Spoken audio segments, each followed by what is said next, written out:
Mateus.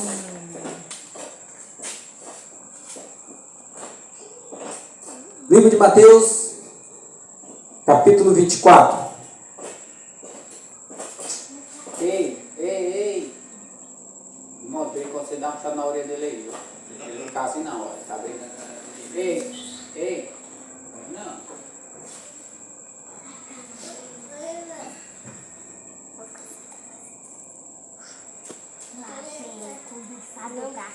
Os adultos controlam as crianças, viu? Bem? Capítulo 24 de Mateus, nós vamos fazer a leitura do versículo 3 até o 3 ao 14. Versículo 3 ao 14. Eu estou sem um relógio. Quebrou o pino e o celular está com a Eliabe ali. Eliabe, quando tiver com 25 minutos aí, tu faz assim, viu? Não dorme não. Não, eu vou até às 10 horas. Amém?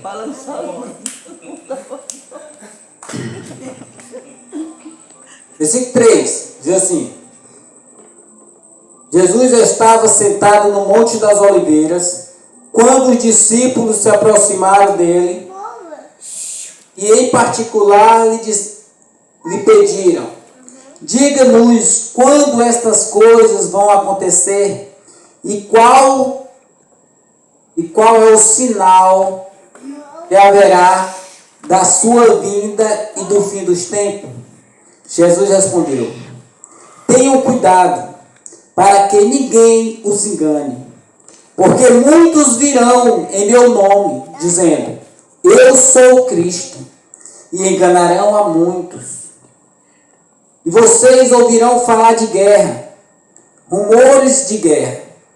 Fiquem atentos e não se assustem, porque é necessário que isso aconteça. Mas ainda não é o fim, porque nação se levantará contra nação e reino contra reino.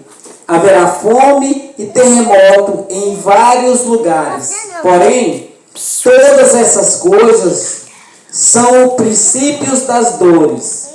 Vocês serão entregues para seres maltratados, e eles os matarão. Vocês serão odiados por todas as nações, por causa do meu nome.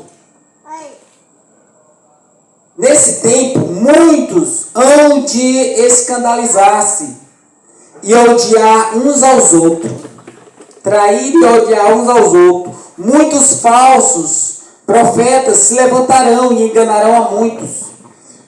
Por isso, se multiplicará a maldade e o amor esfriará de quase todos. Aquele, porém, que ficar firme até o fim, esse será salvo. E assim será pregado este evangelho do reino por todo o mundo, para testemunho a todas as nações, e então virá o fim. Amém? Aqui é o sermão escatológico de Jesus, o maior sermão escatológico. Escatológico porque se trata dos últimos acontecimentos, dos acontecimentos dos últimos dias. Por isso chama escatológico. E nós vamos ver aqui o sermão mais atual que a Bíblia relata, escatologicamente. Porque ele vai tratar dos acontecimentos que estão acontecendo atualmente em nossos dias. E é o sermão que Jesus deixou para que nós observássemos atentamente os sinais. Era o meio de nós entendermos quanto ele estaria próximo, quando ele estaria próximo de voltar. Nós não temos uma data específica para Jesus vir.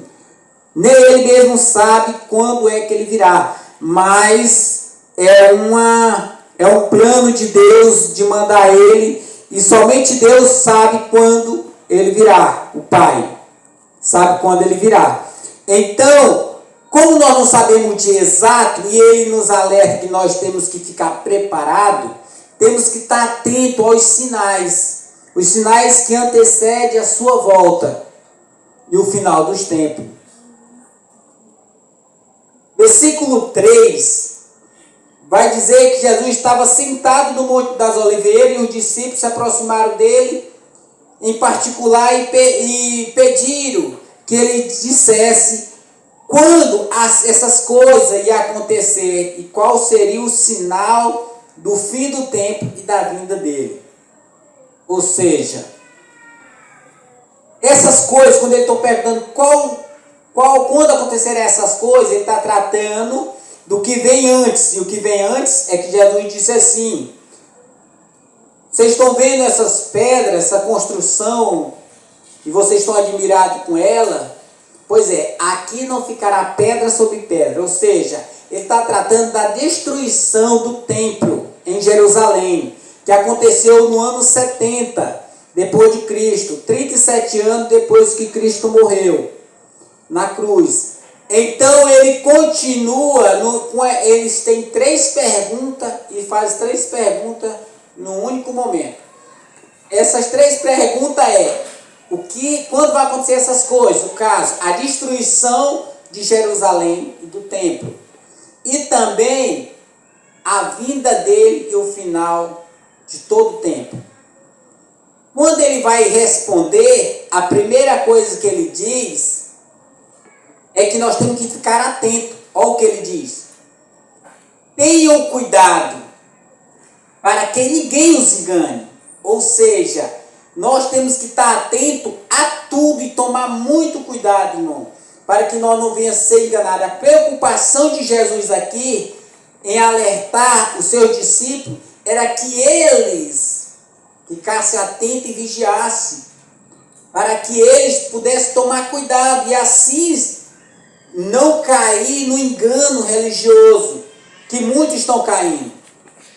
Ele vai dizer que muitos falsos profetas iam se levantar no nome dele e também enganar muitos. É o que nós vamos ver mais na frente, que é o versículo 4. Ele vai dizer que nós temos que tomar cuidado. Irmão, no nossos tempos nunca houve daqui para trás tanto falso mestre, tanto falso profeta como nós estamos tendo hoje no nosso tempo. Pessoas que diante de telas, diante de gravações como de aparelho para divulgar para milhares de pessoas dizendo até que Jesus já veio, que Jesus já aconteceu a vida dele, não vai acontecer mais. Tem pessoas dizendo que a Bíblia já se cumpriu, não tem mais nada. Então o que nós estamos fazendo com ela? Se ela não tem mais nenhum valor para nós. Eles estão dizendo isso. Versículo 24 desse mesmo texto vai dizer que eles vão fazer sinais e prodígio. Ou seja, eles vão fazer milagre extraordinário, o qual as pessoas vão jurar que o que eles estão vendo vem de Deus. Entendeu? Esse poder é dado por Satanás, o seu líder, para ele. Com permissão de Deus, ele vai fazer sinais. A fim de quê? De enganar o povo. Entendeu? Nós temos que tomar muito cuidado, irmão, porque os falsos mestres, irmão, eles estão trabalhando no sério. O dever deles é desviar os irmãos da fé. Desviar os irmãos do foco verdadeiro. Qual é o primeiro foco aqui? É aguardar a vinda de Jesus. O que mais os falsos profetas pregaram lá atrás? A fim de desviar o povo no tempo de Paulo. É que Jesus já veio. E não vale mais a pena esperar. Que ele já veio e ninguém percebeu. Ele veio de modo invisível que ninguém viu.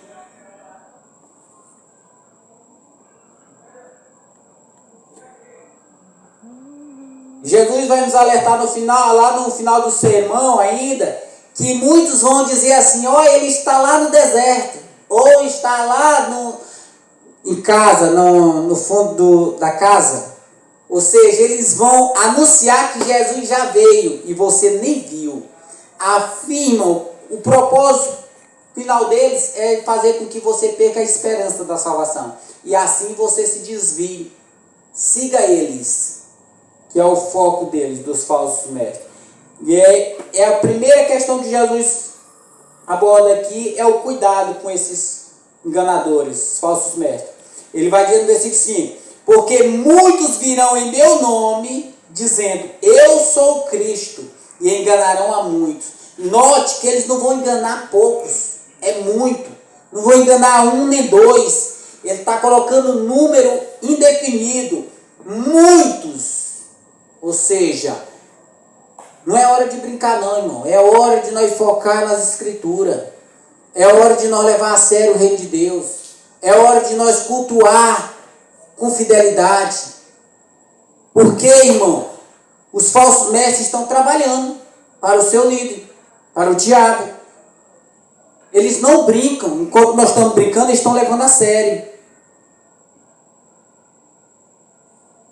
Foi uma luta enorme. Paulo vai dizer assim: combati o bom combate, terminei a carreira e guardei a fé. Que combate foi esse? Foi o combate contra os falsos mestres. Todo o tempo o apóstolo Paulo teve que lutar contra os falsos mestres. Porque esse negócio de falsos mestres, irmão, já vem de muito antes e só vai encerrar quando Cristo vier e lançar ele no inferno de vez. Aí acaba. Versículo 7, ele diz assim: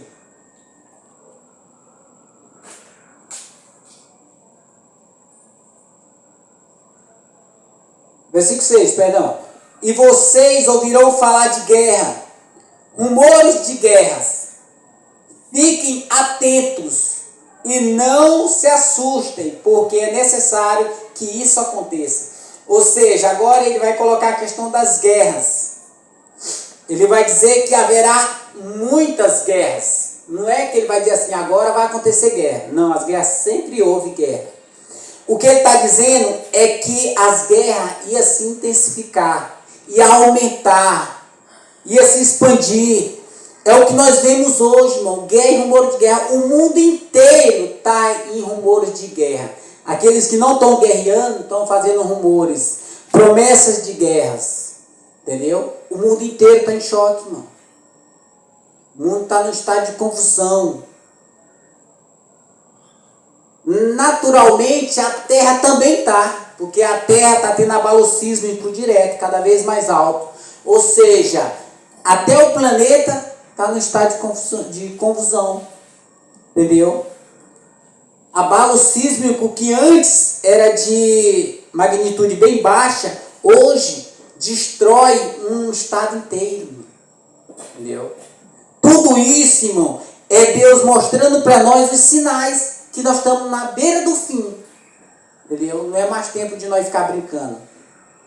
Nós estamos vendo coisas, irmão, que há 30 anos atrás, se você perguntar aqui esse pessoal, 30 anos atrás, eles vão dizer que nunca imaginaram que fosse acontecer. Nós estamos vendo hoje. Talvez nós somos a última geração.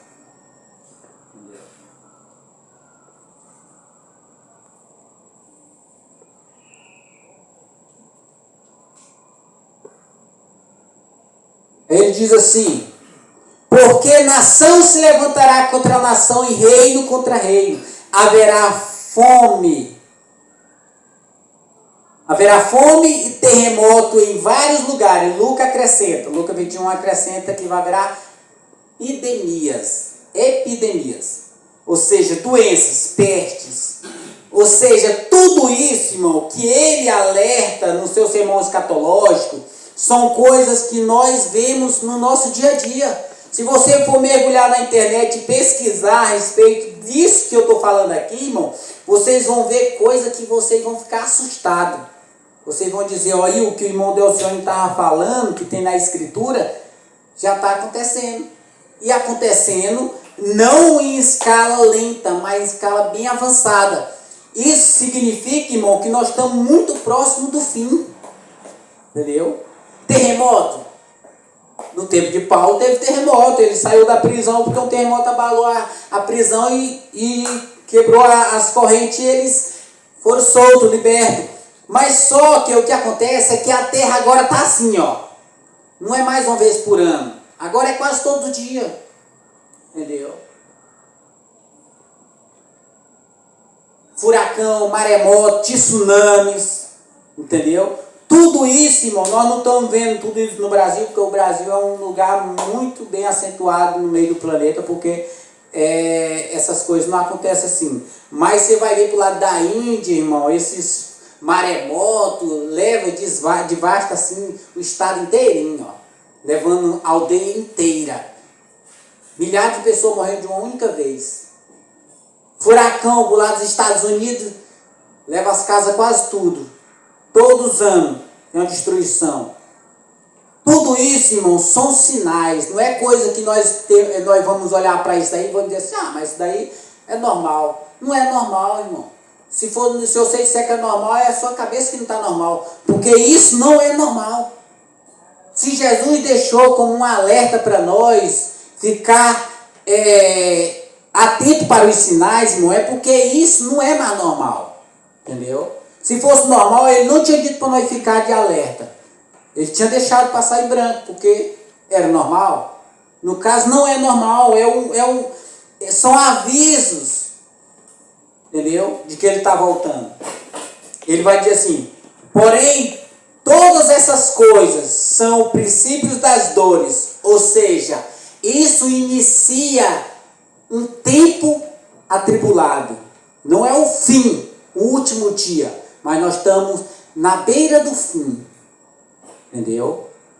Nós vamos vendo que cada dia que passa as coisas ficam pior. Se nós formos ver para o nosso planeta, irmão, o nosso planeta, eu me lembro do tempo que eu era moleque, eu ia caçar passeio na beira do rio. Quando ia falar que o sol estava quente, era 30 graus. 30 graus, nós já tinha medo. Quando falava em 30 graus, estava quente demais. Hoje, irmão, é 42 graus. Lá em casa tem um aparelhozinho que mede no climatizador, 42 graus, 41, 42, todo dia quando eu chego lá, meio-dia. A temperatura está absurda, irmão, muito alta. Você não consegue passar um dia todo parado no sol quente a tarde toda. Se você passar de noite, você está morto. É uma quentura, irmão, que nem planta está sobrevivendo você aguando. Entendeu? Dá para ver, irmão, que todo o cosmos está mudado. As coisas mudaram. No final desse capítulo, ele vai falar do tempo abreviado. Eu pergunto para você, o tempo está abreviado ou não está? Será que quando vocês são mais velhos, quando vocês eram criança, como que passava o dia? Demorava muito. Demorava, né? Mas agora dá para todos perceber, até as crianças percebem, que você não tem tempo para fazer nada, porque o dia amanhece, logo chega a tarde e logo vem a noite, passa muito rápido. O ano demorava Entendeu? muito para passar. É difícil de nós compreender, irmão, mas se nós for para a Escritura, Jesus deixou isso como alerta, que o tempo seria abreviado por causa dos eleitos, do povo de Deus que estaria aqui, precisando ouvir o Evangelho. É por isso que nós temos que correr, irmão. Assim como o tempo está abreviado, nós devemos nos abreviar. Porque o tempo está passando muito rápido. E não dá tempo para cochilar. Porque as pessoas precisam ouvir o Evangelho. O Evangelho tem que ser testemunho. Uns para a salvação e outros para a condenação. Entendeu? Por isso que Jesus disse, a seara é grande, mas falta mão de obra, falta trabalhador. Ore ao Deus dos céus para que envie trabalhadores para a seara. É muita gente para ouvir o Evangelho. Eu não estou falando para ouvir os Evangelhos, não. Estou falando o Evangelho. O que nós vamos ver aqui. É muita gente para ouvir o Evangelho verdadeiro, irmão. E não estão conseguindo ouvir. Porque o que a gente vê na internet aqui, 90% não é o Evangelho. Entendeu? São ensinamentos de homem. Ele vai dizer assim, versículo 10. Neste tempo, muitos ficarão escandalizados, trairão e odiarão uns aos outros. Ou seja, trairão e odiarão uns aos outros. muitos falsos profetas se levantarão e enganarão a muitos. Novamente ele repete. Mas vamos ver o versículo 10. Ele vai dizer que nesse tempo muitos ficariam escandalizados, né? Eu pergunto para você, o que está acontecendo hoje? Diante das igrejas hoje. As igrejas hoje, irmão, elas são conhecidas por escândalo. Entendeu? Hoje, quando você fala da igreja, as pessoas têm vergonha. Até os ímpios têm vergonha de citar o nome das igrejas. Porque vê todo dia, irmão, coisas terríveis acontecendo no meio da igreja. Principalmente pela liderança. Entendeu? Isso daí faz com que as pessoas endureçam o coração para o reino de Deus. Entendeu? E tem pessoas que professaram a fé verdadeira, mas por tanto se escandalizar com os escândalos que está acontecendo dentro das igrejas, até aquelas pessoas estão se afastando. Porque já não confia mais na liderança que tem. Porque vê tanto escândalo dentro da igreja, que eles endurecem o coração para a liderança da igreja e se afasta do meio da igreja. Por conta do aumento de quê? Da maldade. A maldade vai aumentando dentro da igreja e os irmãos vão se afastando, escandalizados, porque não conseguem compreender. A igreja, irmão, quando a gente fala assim da igreja, o mundo lá fora, eles pensam que é o melhor lugar do mundo. E deveria ser. Mas infelizmente não é. Porque hoje as igrejas estão corrompidas tanto quanto o mundo. Entendeu? É difícil até para os crentes se permanecer. Imagine para o novo, um visitante querer ficar. Porque está assim, irmão. A igreja está desmoralizada, com tanto acontecimento dentro dela. É escândalo para todo lado, entendeu? Prostituição, roubo dentro das igrejas.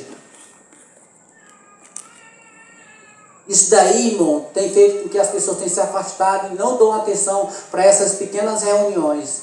Porque já, quando a gente fala assim, não, é o culto. Aí o cara já fala assim, vixe, coisa de crente, quero não. Por quê? Por causa dos escândalos que está surgindo dentro das igrejas. E não devia ser assim, porque devia ser o melhor lugar. As pessoas pensam que é um hospital espiritual. E o que de fato deveria ser. As pessoas, quando elas estão feridas, que seja fisicamente, com alguma enfermidade, ou psicologicamente, é o primeiro lugar que elas pensam em recorrer, irmão. Entendeu? No sofrimento é a igreja. Aí quando vai lá se escandaliza. Não era o que eu pensava. Aí volta, endurece o coração. Aí já não quer mais fazer visita. É o que está acontecendo em nosso meio. É o que está acontecendo no nosso tempo. Na maioria das igrejas, irmão, escapa pouco. Poucas igrejas nós temos lideranças fiéis. A palavra de Deus. E isso, irmão, é a ausência da verdade. O maior problema é a ausência da pregação da Escritura. Porque quando você tira a Escritura e bota o seu pensamento, as pessoas vão ficar escandalizadas. Porque você vai colocar ideias que são suas e elas vão seguir essas ideias. E nada que nós falamos por nós mesmos pode se cumprir. E nada do que eu garanti aqui por mim mesmo, se eu fosse um louco para garantir alguma coisa, irmão, nada disso se cumpriria. Porque as únicas promessas, irmão, que nós temos certeza que vão se cumprir, está aqui dentro. Se Deus vai cumprir outra, eu não sei. Mas as únicas promessas que nós podemos afirmar são essas. Mas não é o que nós vemos, não. Metade da liderança hoje estão afirmando coisas que ninguém vai fazer. Que Deus não tem nenhum compromisso. Deus não tem compromisso com a palavra do pregador. Deus tem compromisso com a sua palavra. Uma vez que a palavra dele é pregada fielmente, Deus cumpre. Porque ele é justo. Não é mentiroso. Se ele fez a promessa, ele vai cumprir. Mas não a promessa do pregador. Versículo 11 diz assim, 12 diz assim. E por se multiplicares a maldade, o amor se esfriará de quase todos. Note aí o que eu estou dizendo. Porque se multiplicou a maldade dentro da igreja, o amor de quase todos está esfriando. Entendeu? As pessoas estão frias, se afastando. Entendeu? Abandonando a sua fé. Por causa de quê? Por causa do aumento da maldade. Pessoas distorcendo a palavra de Deus a fim de benefício próprio. Maquinando o mal contra os irmãos. E para encerrar, ele vai dizer assim, 13:14. Aquele, porém, que ficar firme até o fim, esse será salvo. E esse evangelho, e será pregado o evangelho do reino por todo o mundo, para testemunha a todas as nações. E então virá o fim. Novamente, o que eu citei um pouco mais atrás. Ele vai dizer: aquele que ficar firme, aquele que perseverar, aquele que se sustentar até o fim, que permanecer fiel até o fim, esse será salvo. Ou seja, o que ele está dizendo é que na vida cristã, irmão, nós não temos tempo para sair. Nós não podemos entrar, nós não podemos dizer assim, eu creio em Jesus e vou para a igreja até o tempo que estiver bom. Depois eu saio. Não. A vida do cristão, irmão, aquele que foi tocado pelo Espírito Santo, ele deve entender o seguinte, que o foco dele é o céu, não é a terra. Então não tem tempo para sair. Não. A vida dele é viver para o reino de Deus. É viver em santidade para agradar a Deus. Fazer o máximo para agradar a Deus. Entendeu? Não importando o sofrimento que ele passa, as dores, a tortura que ele sofra, ele tem que se esforçar. Entendeu? Para perseverar. Porque só vai perseverar até o fim, irmão, aquele que realmente nascer de novo. Um falso mestre, ele não prevalece até o fim. Um falso crente não consegue prevalecer até o fim. Entendeu? Mas aquele cristão que nasceu de novo, que passou pelo novo nascimento, que foi regenerado, esse persevera até o fim. E ele diz assim, e este evangelho será pregado em todo o mundo como testemunho. Este evangelho o quê? Do reino. Ou seja, como eu disse, não é os evangelhos, irmão. Por isso, irmão, estou muito cuidado a ouvir pregações na internet. Porque não são todas as pregações que são evangelho.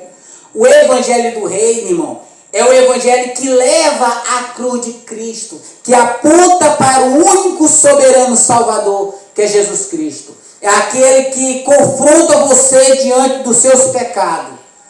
É aquele que fala da crucificação. Por que você é salvo? Porque Cristo morreu por você. Cristo salvou você da condenação do pecado. Porque você é pecador e estava condenado à morte.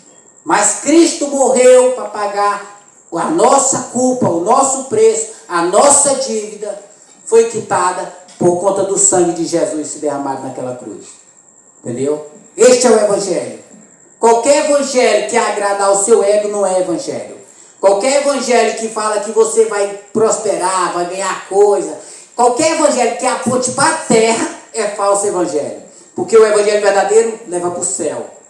E o evangelho falso leva para a terra. Qualquer evangelho que vocês vêem apontar algo terreno, se afaste dele. Nem ouça, porque é maldito. O evangelho verdadeiro aponta para o céu, para Cristo, para a cruz de Cristo. Amém? Glória a Deus, vou ficar de pé.